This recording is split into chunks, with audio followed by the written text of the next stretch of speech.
नमस्कार, मी अभिजित खांडकेकर तुम्हा सगळ्यांचं पुन्हा एकदा स्वागत करतो। आजच्या भागात आपण पाहत आहात क्रिमिनल्स, चाहूल गुन्हेगारांची। आजपर्यंत अनेक शास्त्रज्ञांनी शरीरामध्ये मन कुठे असतं याचा शोध घेण्याचा प्रयत्न केलाय, पण त्याचा ठाव आज तागयात लागलेला नाहीये। मन वढाय वढाय आता व्हत भुईवर गेलं गेलं आभायात, इतकं मन चंचल असतं। मनाचा आकार हा माणसानुसार बदलत असतो, त्याचे रूप रंग माणसानुसार बदलत असतात। या मनाचा जर कधी शोध लागला तर पोलिसांना गुन्ह्याची उकल करणं अगदी सोपं होईल, कारण शेवटी गुन्हेगाराच्या मनाचा ठाव घेत पोलीस त्याच्या मागावर जायचा प्रयत्न करत असतात। पण या केसमध्ये गुन्हेगाराच्या मनात काय चाललंय हे पोलिसांना कळायची सुतराम शक्यता नव्हती। प्राची या सगळ्याचा भाग होती की ती सोशल मीडियाच्या जाळ्यामध्ये अडकत जात होती। आता कुठे आहे ती? तिचं पुढे काय झालं? जयेश सोबत वेदांतीचा भाऊ सिद्धू काय करत होता? त्या दोघांचं काय कनेक्शन? जयेश आणि वेदांती एकमेकांना ओळखत होते का? आणि पोलिसांना मिळालेली बॉडी नेमकी कोणाची होती? जयेश, शेखर, मामा की आदर्श या तिन्ही मुलींचा एकमेकांशी काही संबंध होता की तिघींच्या बाबतीमध्ये वेगळंच काही चाललं होतं? पोलिसांसमोर फक्त प्रश्नांची मालिका उभी होती आणि त्यामुळे ते पुरते भांबावून गेले होते। त्यामुळे त्यांनी आता ठरवलं की एकेका मुलीचा शोध घ्यायचा। एक जरी मुलगी सापडली, तिच्या बाबतीमध्ये काय घडलंय हे पोलिसांना जर कळलं तर पोलिसांना तपासाची दिशा ठरवता येईल। पण सध्या पोलिसांसमोर एकच मोठा प्रश्न होता, ती सापडलेली पुरुषाची बॉडी नेमकी कोणाची होती?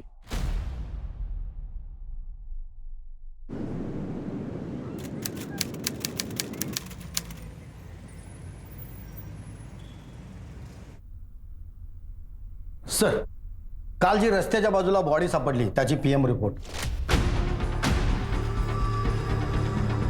सर, पोस्टमॉर्टम रिपोर्टवरनं कळतंय की ती बॉडी एका 20-22 वर्षाच्या तरुणाची होती। डोक्यामध्ये कुठल्या तरी जड वस्तूने 3-4 वेळा घाव केला आणि त्याच्यामुळे अतिरक्तस्राव होऊन त्याचा मृत्यू झालाय। एक काम करा, आजूबाजूच्या पोलीस स्टेशनमध्ये कुठली मिसिंग कंप्लेंट आहे का चेक करा आणि या बॉडीचे इन्फो मॅच करा। Okay sir.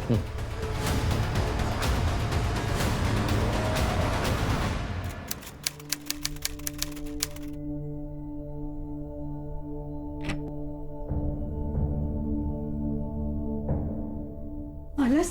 सिद्धू कुठे? सिद्धू सिद्धू सिद्धू कुठे आहे? माझं माझे लेकर कुठे आहे? सिद्धू अक्का, सिद्धू कुठे आहे? अक्का अगं अक्का, माझा सिद्धू कुठे आहे? घेऊन येणार आहे माझा अक्का अगं, सिद्धू। शांत हो, शांत हो।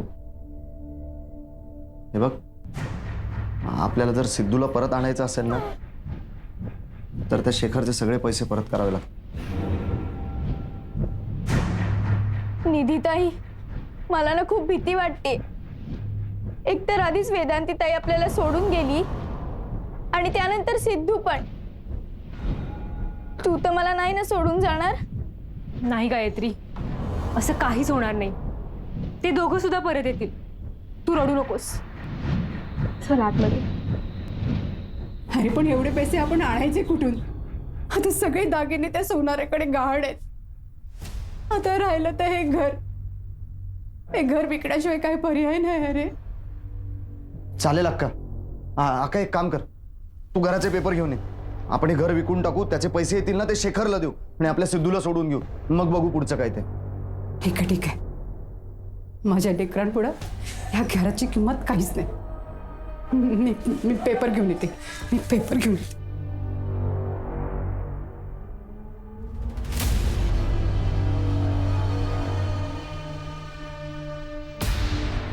अक्का, मी लवकरात लवकर बघतो, पैशांचा बंदोबस्त करतो मी। हा, काळजी करू नकोस। कसंही कर आणि हे घर विक, माझ्या लेकराला घेऊन ये। हो हो गा, जा, माझ्या सिद्धूला घेऊन ये, माझ्या सिद्धू।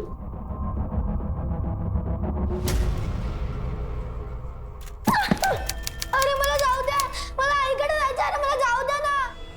कोण आहात तुम्ही? मला आईकडे जायचं आहे। आई, मला सोडा, मी तुमचं काय नाही केलंय। प्लीज मला सोडा, प्लीज। आई आई,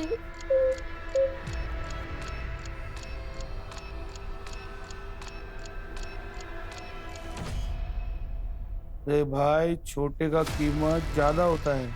ठीक है, पहले लड़का तो दिखा मुझे।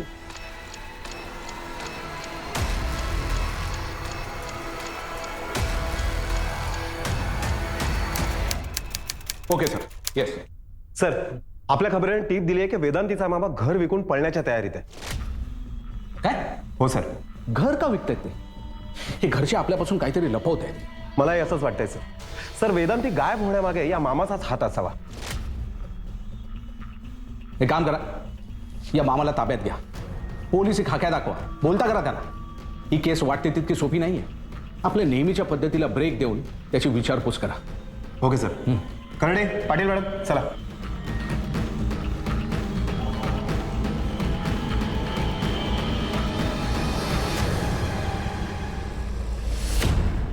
आका आका अगं अक्का, घराला पार्टी लागली आहे. म्हणजे कमी पैसे देत आहेत पण सगळं कॅश पेमेंट करायला तयार आहेत. अगं आता टोकन पण द्यायला रेडी आहेत ते लोक. काय रे, घर विकून कुठेतरी पळून जाण्याची तयारी आहे काय? हा? नाही साहेब, तसं काही नाही आहे. काय आहे म्हणजे अहो हे घर ना आम्हाला लाभलंच नाही साहेब. म्हणजे बघा ना, या घरात राहायला आलो आणि दाजी गेले आणि नंतर आता वेदांती गेली आणि आता म्हणून ना आम्ही आता हे घर विकून दुसरं काहीतरी बघतोय. हो साहेब. वेदांतीला शोधायचं सोडून घर विकायची घाई काय एवढी? वेदांती कुठे आहे? अहो नाही साहेब, आम्हाला खरंच माहित नाही ती कुठे आहे. आम्ही पण तिला शोधतोय. हे बघ बेटा, तुझा मामा ना खोटं बोलतोय, काहीतरी लपवतोय. नक्की काय झालंय तू तरी सांग आम्हाला. नाही, काही नाही सर. ते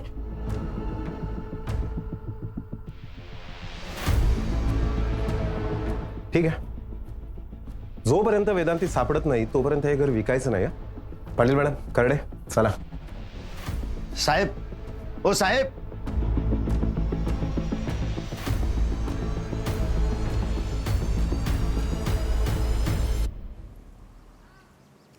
करडे, हे लोक नक्की आपल्यापासून काहीतरी लपवत आहेत. काय लपवत आहेत? हे दे बेटा, इकडे. हे बघ, तू घाबरू नकोस. नक्की काय झालंय हे आम्हाला सांग. काही लपवू नको, आम्ही तुझी मदतच करू. मामा आणि आई पैसे साठवतात सिद्धूला सोडवण्यासाठी. सोडवण्यासाठी? पण सिद्धूला कुठून सोडून आणायचंय? त्या दिवशी तो शेखर आला होता. मला ना माझे पैसे पाहिजेत आत्ताच्या आत्ता. नाहीतर ना मी याला घेऊन जाईन. हा? माझे पैसे द्यायचे आणि याला घेऊन जायचे. पोलिसात जाऊन तक्रार करीत त्याची. साल्या जास्त शानपण केलास ना तर तुला अडकवेन. चाल, नाहीतर याला मारून टाकीन मी.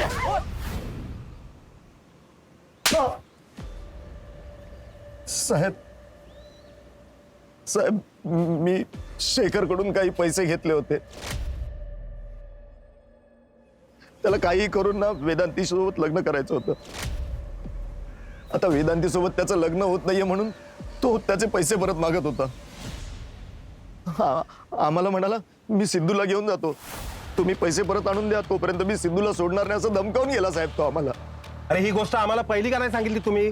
पोलिसांपासून कोणती गोष्ट लपवून ठेवल्याने प्रॉब्लेम वाढतो, कमी नाही होत. साहेब, शेखरने आम्हाला सांगितलं की पोलिसांना कळवलं तर सिद्धूला मारून टाकेल. हो साहेब. ठीक आहे, तू आत्ताच्या आता शेखरला फोन लाव. त्याला सांग की पैसे तयार आहेत, आज संध्याकाळी त्याच्या घरी घेऊन येतो. हो साहेब, पण पैसे? ते आम्ही अरेंज करतो. तू फोन लाव आत्ताच्या आत्ता.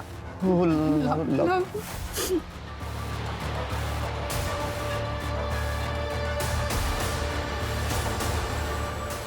हॅलो शेखरराव.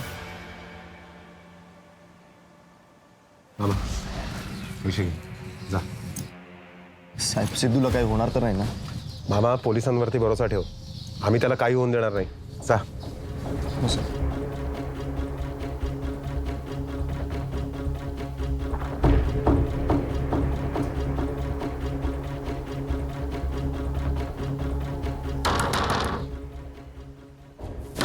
शेखरराव, शेखरराव. कडे दरवाजा तोड. सर, मला वाटतंय आपण येण्याची खबर त्याला मिळाली म्हणून तो सटकला. कडे, पण आपण इथे येणार हे आपल्याशिवाय दुसरं कोणालाच माहिती नव्हतं. त्याला कसं कळलं? सिद्धूला मारून टाकेल हो साहेब. तो गोंधळ झाला साहेब. अहो, घर विकून पैसे देणार होतो ना आम्ही. सिद्धू. मामा, जरा शांत राहा. कडे, शेखरचे आणि सिद्धूचे दोघांचे फोटो सगळीकडे सर्क्युलेट करा, सगळीकडे चौकशी करा. काही ना काहीतरी नक्कीच सापडेल. सर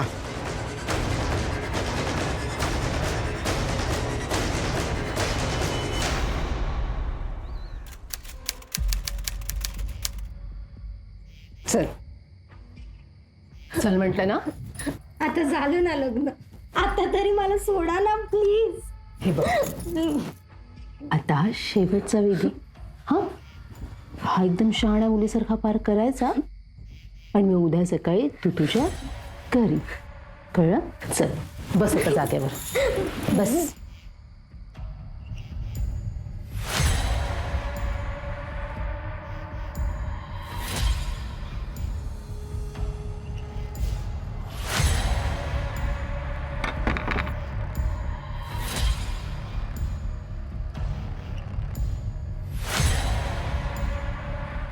प्लीज प्लीज मी तुम्हाला खरं सांगते, माझं एका मुलावर खूप प्रेम आहे. मला त्याला नाही फसवायचंय, मला हे असं नाही करायचंय.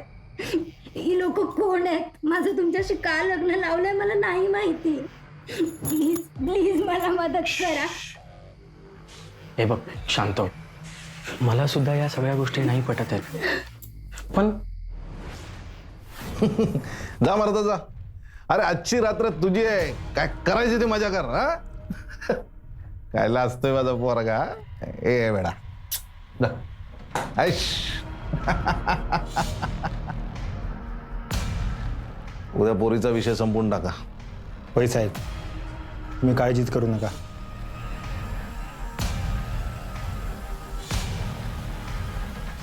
माझाही तुझ्यासारखा नाईलाज आहे. काय काय करता येईल?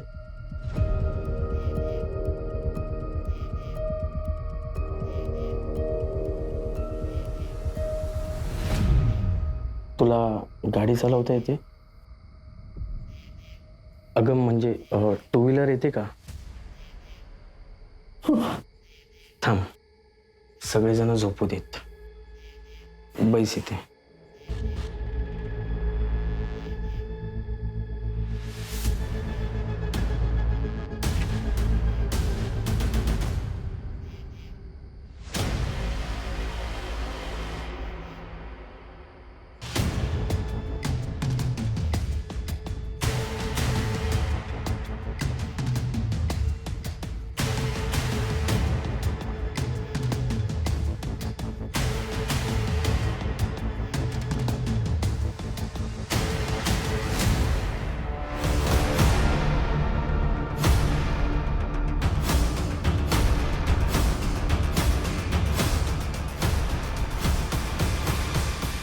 पटकन पळून जा, सगळीजण झोपलेत. लवकर जा. थँक्यू श्रीधर, तू मला मदत केल्याबद्दल. तू खरंच खूप चांगला मुलगा आहेस.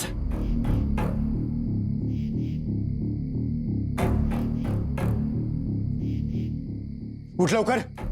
अरे ती पोरगी पळते, ती पळाली ना बॉस मारून टाकली आपल्याला. तू गाडी काढ पटकन. बॉस साहेब साहेब साहेब साहेब पोरगी पळते, तू गाडी काढ लवकर. काय बोला रे? गाडी काढ. चल चल चल चल पाठी बघायचा. चल चल चल चल पाय लवकर.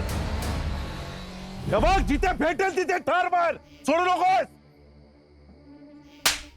बॅक आहे का? तुझ्यासाठी केलं होतं ना सगळं. ती पोरगी पोलीस स्टेशन मध्ये गेली ना तर सगळ्यांना जेलमध्ये जावं लागेल. चल घाण टाकली होती का रे? हा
सर, रस्त्याच्या बाजूला आपल्याला जी डेड बॉडी सापडली त्याचा इन्फो एक आदर्श नावाच्या मुलाबरोबर जुळतो. सर, हा आदर्श गेल्या 8-10 दिवसापासून गायब आहे आणि त्याची मिसिंग कंप्लेंट लांजा पोलीस स्टेशनमध्ये रजिस्टर्ड आहे.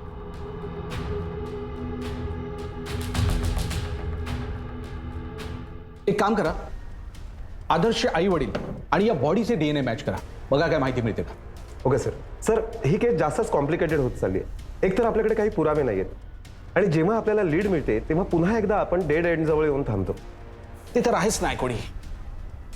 पण ही प्राची, सुकन्या आणि वेदांती या तिघी साधारण एकाच वयाच्या आहेत आणि वेदांतीला पण शेवटचा आश्रमामध्ये जाताना बघितलं गेलं आणि नंतर ती गायब झाली. बरोबर? बरोबर सर. तसे आपल्याकडे फुटेज पण आहेत. म्हणजे या आश्रमामध्येच एक काम करा, आश्रमामध्ये चौकशी करा, बघा काय माहिती मिळते का. Okay sir.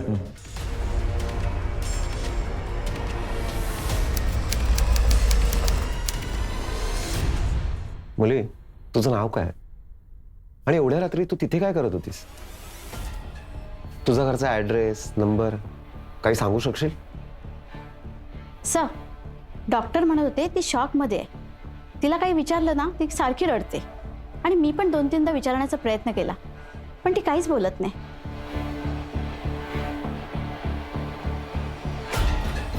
पाटील मॅडम, अंगावरची ही साडी, हे सगळे दागदागिने हे बघून असं वाटतंय की नुकतंच तिचं लग्न झालं असावं. असू शकते. कदाचित हुंडाबळीचं प्रकरण असावं. एनिवे, जर तिने काही सांगितलं तर लगेच मला कळवा. Okay sir.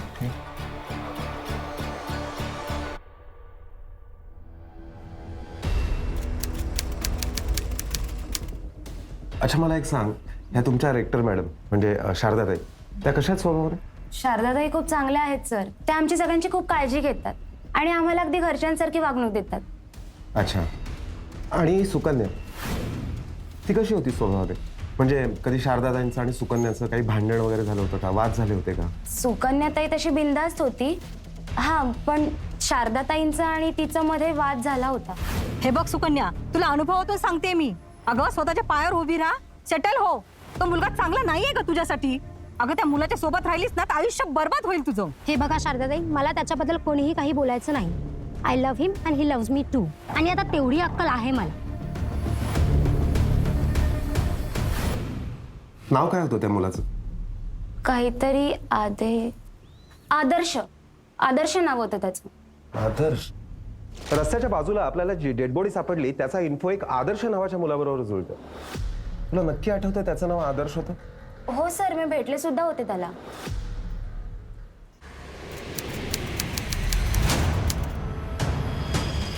सर, मी आदर्शाची हिस्ट्री काढली. तो एक गुंड प्रवृत्तीचा तरुण होता. 1-2 केसेस पण आहेत त्याच्यावर. राजकारणात आणि 2 नंबरच्या धंद्यात देखील तो सामील होता. गुड. म्हणजे आता सुकन्याला शोधायला आपल्याला नवी दिशा सापडली. सर, त्या रस्त्यावर सापडलेल्या बॉडीचे DNA रिपोर्ट. सर, त्या बॉडीचे DNA आदर्शच्या आई वडिलांबरोबर मॅच होतात. म्हणजे ती बॉडी आदर्श. सर, कदाचित असं तर नसेल की आदर्शला त्याच्या विरोधकांनीच मारलं असेल आणि सुकन्या ह्या सगळ्यामध्ये अडकली असेल? होऊ शकेल. पण जर तसं असेल तर सुकन्या आता कुठे आहे? आणि जर तिचा खून झालाय तर तिची बॉडी कुठे? नायकोडी, आपल्याला नवीन दिशा तर सापडली आहे पण 100 प्रश्नही आहे. हो सर. सर, मला वाटलं होतं की या केसमध्ये आदर्श आपली मदत करेल, पण डेड एंड. एक काम करा, त्या आश्रमाची रेक्टर शारदा हिची परत एकदा चौकशी करा. कदाचित आदर्शला सुकन्यापासून दूर ठेवण्यासाठी तिने स्वतः सुकन्याला डांबून ठेवलं असेल. काय ना, स्वतःचा इगो सॅटिस्फाय करण्यासाठी आजकाल माणूस कुठल्या लेवलला जाईल काय सांगता येत नाही. Okay sir. तुमच्या आश्रमात राहणाऱ्या सुकन्या नावाच्या मुलीचं एका आदर्श नावाच्या मुलाबरोबर प्रेम होतं. त्या आदर्शची डेड बॉडी सापडली आम्हाला. त्याबद्दल काय माहिती आहे तुम्हाला? काय? नाही सर, मला काहीच माहिती नाही. तो मुलगा तर तुम्हाला आवडत नव्हता ना? मग त्याच्या जाण्याची बातमी ऐकून एवढा दचकलात का?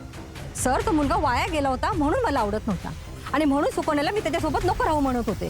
तुमचा विरोध होता म्हणूनच तुम्ही सुकन्याला गायब केलं आणि आदर्शचा खून केलात, बरोबर ना? नाही सर, हो, मी असं का करेन? मी साधी करेक्टर आहे. ह्या गोष्टीचा मी विचार सुद्धा करू शकत नाही. त्या दिवशी वेदांती तुमच्या आश्रमात आली होती.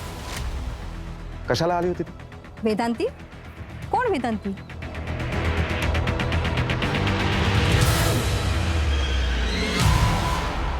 अच्छा, ही आली होती, सुकन्याला भेटायला आली होती. पण सुकन्या आश्रमात नव्हती म्हणून मीच तिला सांगितलं, तेव्हा ती बाहेर निघून गेली. भेटायला आली होती म्हणजे त्या एकमेकींना ओळखत होत्या? हो, त्या चांगल्या मैत्रिणी होत्या. आणि सुकन्या जेव्हा बेपत्ता झाली ना, तेव्हा मी तिला फोन केला होता, पण तिचा फोन स्विच ऑफ लागला. आता ही वेदांती सुद्धा गायब आहे आणि त्याचबरोबर प्राची नावाची एक मुलगी सुद्धा गायब आहे. सुकन्याने तुम्हाला प्राचीबद्दल काय सांगितलं होतं? नाही सर. मॅडम, या तिन्ही मुली गायब होण्या अगोदर त्यांचं लास्ट लोकेशन तुमच्या आश्रमाच्या आसपासचं आहे.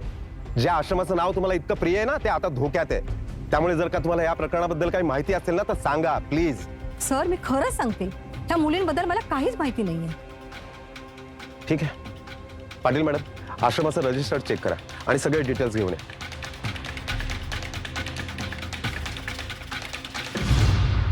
हा बोला नायकोडी. सर, आश्रमाच्या रेक्टर शारदा मॅडमकडे मी चौकशी केली, पण विशेष काही माहिती मिळाली नाही. इनफॅक्ट यामागे त्यांचा काही हात असेल असं मला वाटत नाही. सर, या अगोदर ज्या 2 मुली गायब झाल्या होत्या त्या प्रियकरासोबतच पळून गेल्या असं शारदा मॅडमनेच मला सांगितलं. बरं, अजून काही? हो सर. सर, सुकन्या आणि वेदांती ह्या एकमेकांच्या आधीपासूनच मैत्रिणी होत्या. त्या दिवशी वेदांती सुकन्यालाच भेटायला आश्रमात आली होती. एक काम करा, ते सीसीटीव्ही फुटेज परत एकदा चेक करा आणि आसपास प्राची आहे का बघा, म्हणजे तिचं येणं जाणं आहे का ते चेक करा. ओके सर, मी चेक करून तुम्हाला रिवर्ट करतो. सर, आपल्या खबऱ्याचा फोन आला होता. शेखर त्याच्या घरी जाताना दिसलाय. जीप काढा. सर,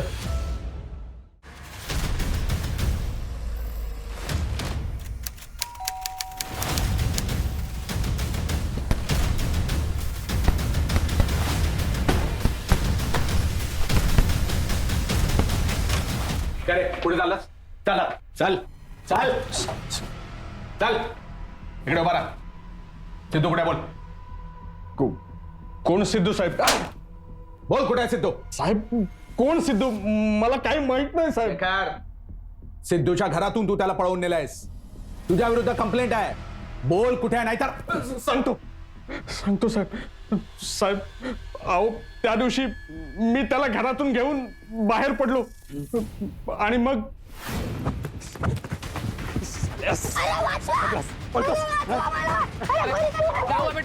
माझ्या बहिणीचा मुलगा. अरे नाही नाही, पैसे नाही मिळाले म्हणून आणि किडनॅप केलं.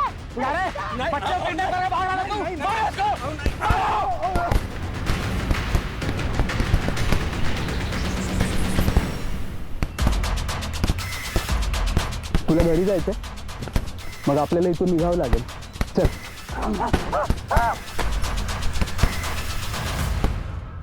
आणि मग मी घरी आलो आणि रात्री झोपून गेलो साहेब. पण सकाळी मला मामाचा फोन आला. तो म्हणाला, माझे पैसे तयार आहेत, मी सिद्धूला न्यायला येतोय. साहेब, मी खूप घाबरलो होतो, कारण सिद्धू माझ्याजवळ नव्हता, म्हणून मी फरार झालो साहेब. पण त्याला एक मुलगा घेऊन गेला साहेब. कोण होता मुलगा? चेहरा आठवतो त्याचा? अरे बोल ना पटकन. साहेब, साधारण 20-22 वर्षाचा मुलगा होता साहेब तो. मला त्याचा चेहरा अगदी अगदी व्यवस्थित आठवतोय साहेब. नीट आठवून ठेव. अरे, याला पोलीस स्टेशन मध्ये घेऊन चला आणि स्केच आर्टिस्टला बोलवा. आज सांगेल तसं स्केच काढा त्या मुलाचं. सर, चल. साहेब,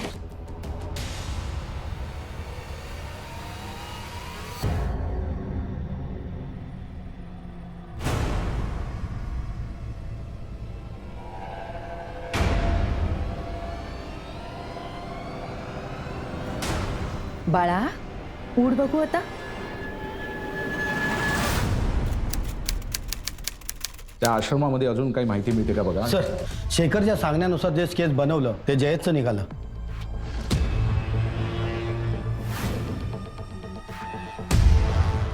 ताबडतोब याच्या घरी जा आणि उचलायला पोलिसांना गुमराह केला म्हणून चांगलाच तुडवा.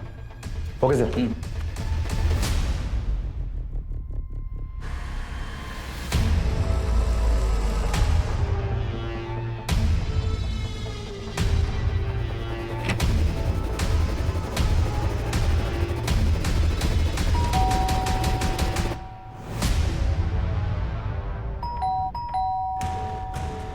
बहुतेक घरात नाहीये.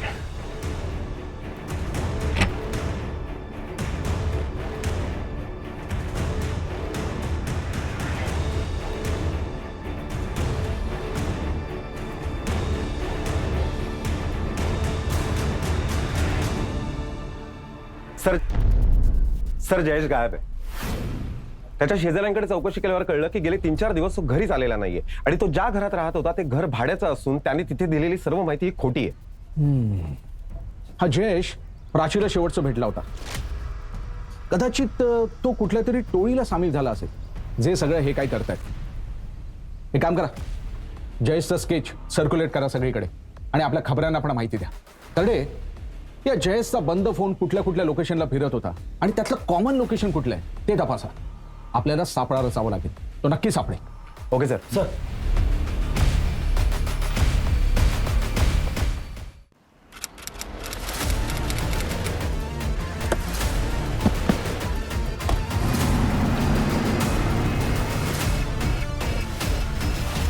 सर, हॉस्पिटलमधून फोन आला होता. वेदांती सापडली आहे. कुणीतरी तिला हॉस्पिटलला नेऊन सोडले. वेदांती? हो. चला.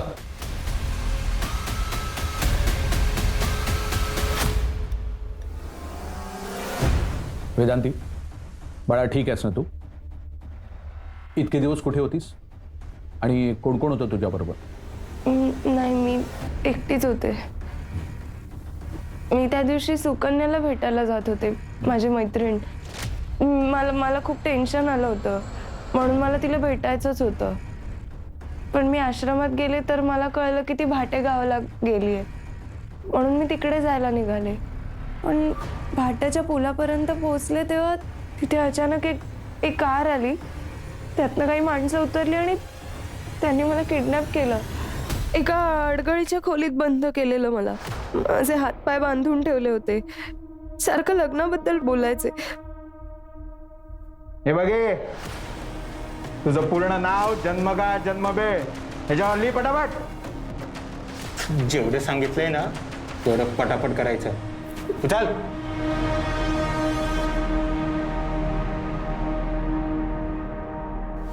तुझ्याबरोबर जबरदस्ती केली का कोणी? नाही, जबरदस्ती नाही केली, फक्त कोंडून ठेवलं होतं.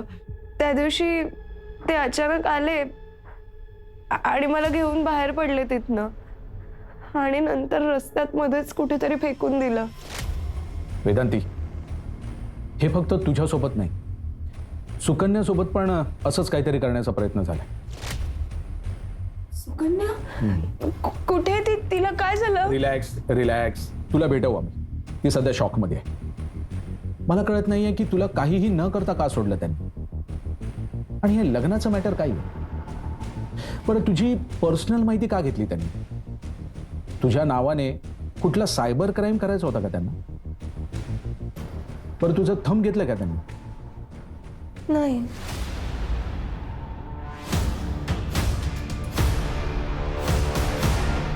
काहीच कळत नाहीये. पाटील मॅडम, तिची मेडिकल करून घ्या आणि हिला घरी पाठवा. हो सर. काळजी घे बेटा.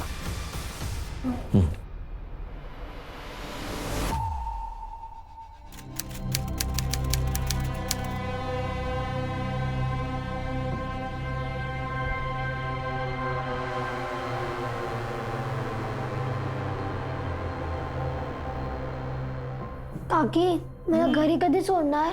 सोडणार ना. लग्न झालं ना की लगेच तुला घरी सोडणार. पण तोपर्यंत तुला काही लागलं ना तर तू मला सांग, मी तुला देईन.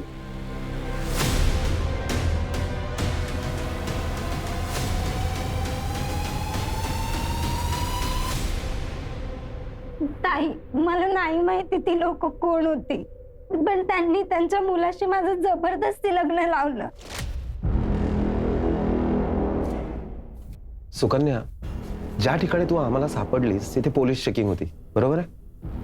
तिथून ते घर किती अंतरावर आहे? मला नाही माहिती. बरं, तिथल्या कोणाचं नाव, त्या गावाचं नाव काहीतरी तर आठवत असेल.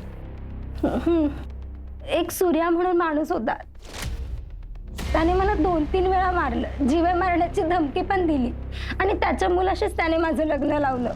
त्याचं नाव ना श्रीधर होतं. त्याने मला मदत केली आणि ना तिकडे 2 जणी पण होत्या, श्रुती आणि प्रीती करून. तू किती वेळ पळत होतेस? सर, मी स्कूटी घेऊन निघाले आणि 5-10 मिनिटं साधारण मी स्कूटी चालवत असेल.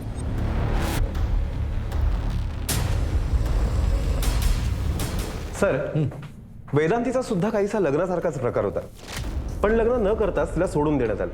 समजा सुकन्याचं लग्न झालं असतं तर तिला मारून टाकण्यात आलं असतं की वेदांतीसारखं सोडून देण्यात आलं असतं, काहीच कळत नाहीये. हा लग्नाशी संबंधित काहीतरी प्रकार आहे नायकोडी. प्राचीला पण त्याचसाठी उचललं असेल असं मला वाटतंय. आपल्याला एखाद्या पुजाऱ्याला भेटून अजून माहिती गोळा करायला हवी, मग समजेल नक्की काय ते. जयचा फोन नेहमी जयस्तंभाच्या जवळपास असायचा, म्हणून मी कॉन्स्टेबल शिंदेला त्याच्या पालतीवर ठेवला होता. पण सर आत्ताही जयचा फोन तिथेच ऍक्टिव्ह आहे, पण तो आहे की नाही माहीत नाही.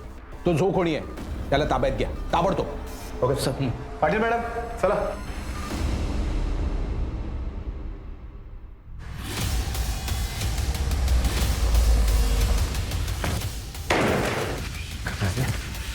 काय झालं सर?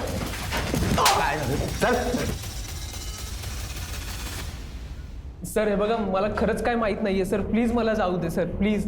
प्राची आणि सिद्धू कुठे? हे बघ, खरं खरं सांग, सिद्धू तुझ्याबरोबर होता याचा आई विटनेस आहे आमच्याकडे. बोल, नाही तर इतका तुडवेन ना सगळी हवा काढून टाकेल तुझी. सर मी सोशल मीडियावरून श्रीमंत मुलींशी मैत्री करतो सर, आणि त्यांच्याकडून पैसे घेतो. पण सर एक टोळी आहे जी मुलींची तस्करी करते. जर मी प्राचीला भेटायला बोलवलं त्या दिवशी मला पुजारीने कॉल केला होता. त्याला बावली हवी होती सर, आणि मला पैशांची गरज होती.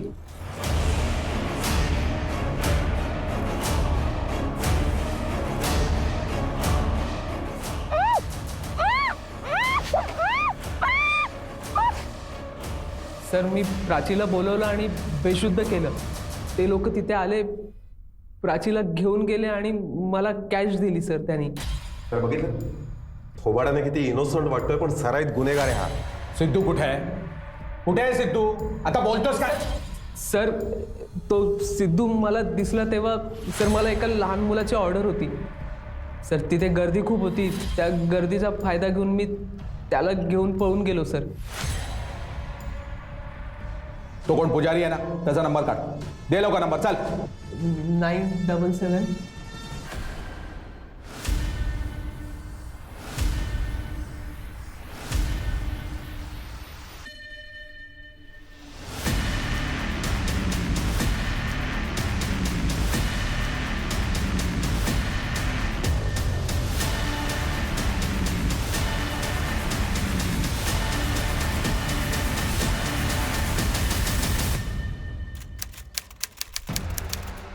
तर प्राची बरोबर काय झालं हे तर कळलं, पण सुकन्या आणि वेदांती बरोबर नेमकं काय घडलंय हे अजून समजलं नाहीये. वेदांतीचाही प्रश्न माझ्या डोक्यात घुमतोय.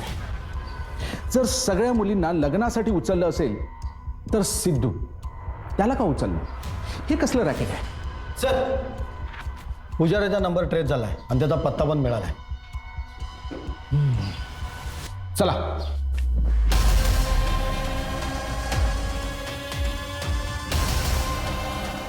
पंडितजी,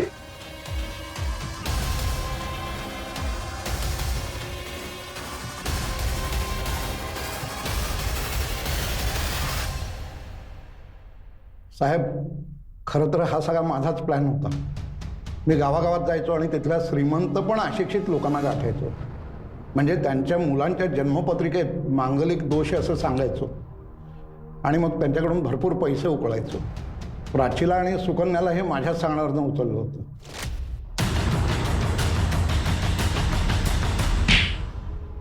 वेदांतीला पण तूच उचललं होतंस ना? हो साहेब, वेदांतीलाही माझ्या सांगण्यावरनं उचललं होतं. पण नंतर मला आठवलं की तिची आई जन्मपत्रिका घेऊन माझ्याकडे आली होती. मी तिचा फोटो बघितला होता आणि तिच्या जन्मपत्रिकेत आधीपासूनच मांगलिक दोष होता. आणि अशा परिस्थितीत जर तिचं लग्न केलं असतं तर तिचा होणारा नवरा लवकर मेला असता आणि माझा धंदा बुडाला असता. म्हणून मग गुंडांना सांगून मी त्याला सोडून दिलं. प्राची, सिद्धू आणि सुकन्या यांचं काय केलं तुम्ही आणि तुमच्या गुंडांनी? बोला का? सुकन्याचं लग्न मीच लावलं होतं. प्राचीचं लग्न लावताना तुम्ही मला पकडलं आणि सिद्धूचंही लग्न कालच लावलंय. लग्न लावल्यानंतर काय करतात त्यांचं? लग्न लावल्यानंतर आम्ही त्यांना मारून टाकत होतो. कधी कधी ऑर्गनसाठी विकायचो. लाज वाटली पाहिजे तुम्हाला. या मुलांचा असा धंदा करता तुम्ही? नंबर द्या त्या गुंडांचा. चला लवकर.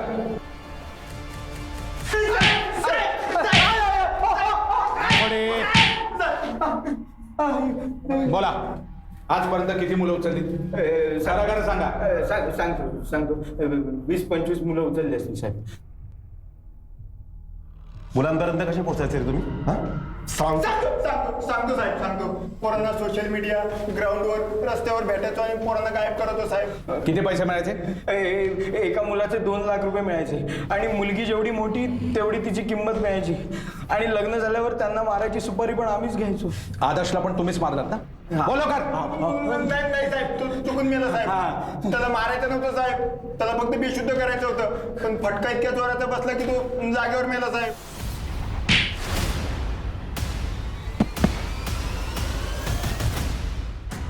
नायकोडी, यांच्यावर चार्जशीट फाईल करा.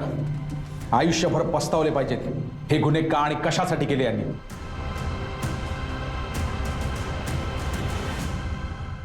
लग्न म्हणजे एक अत्यंत नाजूक धागा. या धाग्यानं आपण एक नवीन कापड विणायला घेणार असतो आणि या कापडावर आपल्या स्वप्नातलं चित्र रेखाटण्याचा प्रयत्न करणार असतो. फक्त हे चित्र रेखाटण्यासाठीचे धागे हे आपले नसतात. म्हणून दिवसागणिक आपण हे धागे विणत जातो. आपण कोणते धागे विणतोय, कसे धागे विणतोय हे पाहण्याचं त्या क्षणी भानही नसतं. आपल्या समोर येईल त्या प्रसंगाचे धागे घेऊन आपण विणायला सुरुवात करतो. कोणाचं कापड छान उबदार तयार होतं तर कोणाच्या आयुष्याची होते गोधडी, ठिगळांनी बनलेली. सगळे धागे भावनांचे, भविष्याच्या चिंतेनं ग्रासलेले. म्हणूनच लग्नामध्ये पत्रिकेपेक्षा आपल्या होणाऱ्या जोडीदारावर आपला जर अधिक विश्वास असेल तर आपल्याला कुठल्याही समस्या कधीही उद्भवू शकत नाही. या तिन्ही केसेस पाहताना एक गोष्ट आपल्या लक्षात येते, ती म्हणजे आपल्या उच्च शिक्षित समाजामध्ये रूढी परंपरांचं जोखड आपल्या मानेवर अजूनही आपण इतकं घट्टपणे रोवून ठेवलंय की ते उतरवायला आम्ही आजही तयार नाही आहोत. दुसरं, आपल्या मनामध्ये असलेली छोट्या छोट्या गोष्टींबद्दलची भीती. आणि याच भीतीचा फायदा ही पुजाऱ्यांसारखी लोक घेतात आणि त्याचा धंदा बनवतात. आज कितीतरी लोक हे अशा मांगलिक प्रथेचे बळी आहेत. हे ग्रह जर आपल्या आयुष्यावर असेच परिणाम करू शकत असले तर आपल्या कुणालाच कुठलेही कष्ट करायची कधी गरजच पडली नसती. आपण या पत्रिकेतल्या ग्रह दोषांच्या जाळ्यातून लवकरात लवकर बाहेर पडायला हवं, नाहीतर आपल्याच घरातला एखादा मुलगा किंवा मुलगी यांचा यामध्ये हकनाक बळी जाऊ शकतो. सुदैवानं सुकन्या आणि वेदांती वाचल्या, बळी गेला तो आदर्शचा. मी अभिजित खांडकेकर आता तुमची रजा घेतो. पुन्हा भेटूया पुढच्या भागात. तोपर्यंत तुमची आणि तुमच्या कुटुंबियांची काळजी घ्या. घराबाहेर पडताना मास्क आणि सॅनिटायझरचा वापर नक्की करा. जय हिंद, जय महाराष्ट्र.